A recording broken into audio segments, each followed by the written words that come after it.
नमस्कार दोस्तों, कैसे हैं आप सब लोग। आशा करता हूं कि आप सब लोग बहुत ही अच्छे होंगे। और आज की जो ये वीडियो होने वाली है कैसे फंड के बारे में होने वाली है, जिसने लास्ट 3 से 4 साल में अपने इन्वेस्टर्स को बम्पर रिटर्न्स बना के दिए हैं। जी हाँ, जैसे कि आप लोगों ने थंबनेल में देख ही लिया होगा कि मैं आज बात करने वाला हूँ, रिव्यू करने वाला हूँ आदित्य बिरला सन लाइफ के PSU equity fund direct growth plan के बारे में। जी हाँ, देखिए, हर फंड का एक अपना नेचर होता है। मैं उसी चीज के बारे में, इस फंड के बारे में डिस्कस करने वाला हूं। तो सबसे पहले मैं जो एक बेसिक चीजें हैं फंड की, मैं आपको वो बताऊंगा।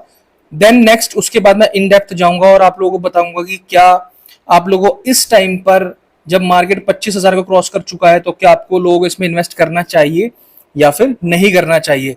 और जब मैं इस फंड के बारे में रिसर्च कर रहा था तो मुझे कुछ बातें ऐसी लगी जो मुझे लगता है कि आपको बतानी चाहिए जरूर, और आपको वो सुननी भी चाहिए।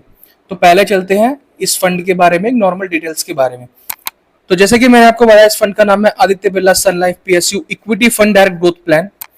और जो इस फंड की एनएवी है वो है 39 रुपीज और 31 पैसा।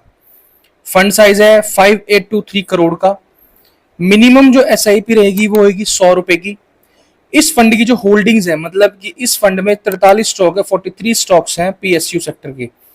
एक्सपेंस रेशियो है वो है 0.43% का। जी हाँ, बेसिकली ये जो फंड है, ये 43 जो मैंने आपको बताया स्टॉक्स, ये सरकारी कंपनी है। इसका में जो पैसा है वो सारा सरकारी कंपनीज में ये म्यूचुअल फंड जो है लगाता है। ठीक है, साथ ही साथ एक चीज हमें जाननी और जरूरी कि लास्ट के इसने जो ऑल टाइम रिटर्न, जब से ये फंड लॉन्च हुआ है, आप स्क्रीन पर देख पा रहे होंगे, ऑल टाइम रिटर्न जो इसने दिए 34% के।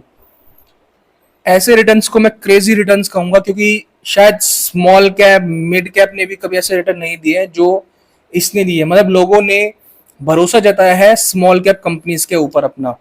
इससे बहुत क्लियर ये साबित होता है। सेकंड थिंग, मैं आपको इस चीज में ये बता दूं इस फंड के बारे में, जो कि बहुत अच्छी चीज है, कि जो फंड मैनेज हुआ है ये, तो जो ये पैसा जो पूरा लगा है, ये 93% जो है इक्विटी में गया है, मतलब कि स्टॉक्स में गया है। बाकी का जो 7% है वो कैश में है अभी भी। इसका मतलब क्या है कि अगर कल को आप रिडीम करने भी जाते हैं पैसा, तो ज्यादा टाइम नहीं लगेगा रिडीम करने में, क्योंकि कैश इन हैंड है उनके पास इतना।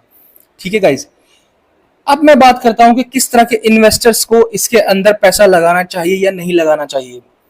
देखिए, जो सरकारी कंपनीज है उनका भविष्य, जो मुझे पर्सनली, जो मेरे पर्सनल व्यूज है वो ये है कि आगे भी बहुत अच्छा रहने वाला है।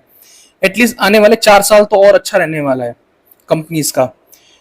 और जिन लोगों ने आज से 4 साल पहले 2020 में 1 जनवरी 2020 को ये फंड लॉन्च हुआ था, उस टाइम पे जिन लोगों ने इस फंड में पैसा लगाया होगा, उनके, मतलब मैं आपको क्या बताऊं, 34% ये ऑल टाइम रिटर्न शो कर रहा है। बट अगर मैं इसको कहता हूं कि 25% भी अगर मैं कहूं आप लोगों को, तो कम से कम आपका जो पैसा है ना, आने वाले, अगर इसी तरह से रिटर्न जनरेट करता रहा, तो शायद आने वाले 5 साल और अगर हो गए ना, तो ये आपका, सच बता रहा हूं मैं, कि कितना पैसा आपका जनरेट कर देगा आपको पता भी नहीं चलेगा।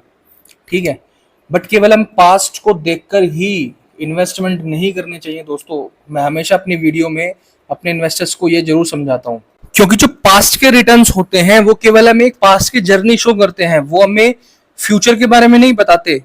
तो गाइस देखो, अगर आप लोगों का ट्रस्ट है सरकारी कंपनीज के ऊपर कि सरकारी कंपनी बहुत ही अच्छा करेंगी, तो आप बेफिक्र होकर इसके अंदर पैसा लगा सकते हो, कोई इशू नहीं है। ठीक है, जिस हिसाब के इसने रिटर्न बना के दिए हैं लास्ट 3-4 साल के अंदर ऑल टाइम में 34%, अगर उतने भी ना मिले, मैं कहता हूँ आप उतना ही मत सोचो। आप सोचो कि 20 से 25%, कम नहीं होता 20-25% मिलना।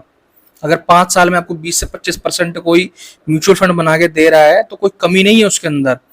ठीक है, बट मैं आपको, अब जो मैं आपको बताया था शुरू में ही कि मुझे कुछ रिसर्च करते टाइम ऐसी चीजें पता चली थी इस फंड के बारे में, वो मैं आपके साथ शेयर कर देता हूँ। देखो, पहला इसका फंड साइज, इतने अच्छे रिटर्न देने के बावजूद भी इसका जो फंड साइज है वो है 5,823 करोड़ का। ये 10,000 करोड़ से भी नीचे का है AUM। शायद हो सकता है कि इसे भी 4 साल हुए हैं, इस वजह से इसमें फंड साइज इसका कम है। तो पहला मुझे थोड़ा सा ये इसके अंदर एक रेड फ्लैग लगा। जो दूसरी चीज मुझे लगी ये है, देखो, सेक्टोरियल फंड। सेक्टोरियल फंड क्या होता है, मैं अपनी हर वीडियोस में आप लोगों को बताता हूँ कि सेक्टोरियल फंड, अगर गलती से कोई सरकारी कंपनीज को लेकर कोई ऐसी न्यूज आ गई मार्केट के अंदर, तो ये फंड इतनी तेजी से गिरेंगे ना, बहुत तेजी से, और ये फंड उठते भी उतनी ही तेजी से हैं। तो निवेश करने से पहले आपको इस चीज का हमेशा ध्यान रखना है इसके अंदर। ठीक है गाइस, तो अगर आपको ये वीडियो पसंद आई है तो प्लीज चैनल को लाइक करें, चैनल को सब्सक्राइब जरूर करें। Thank you so much.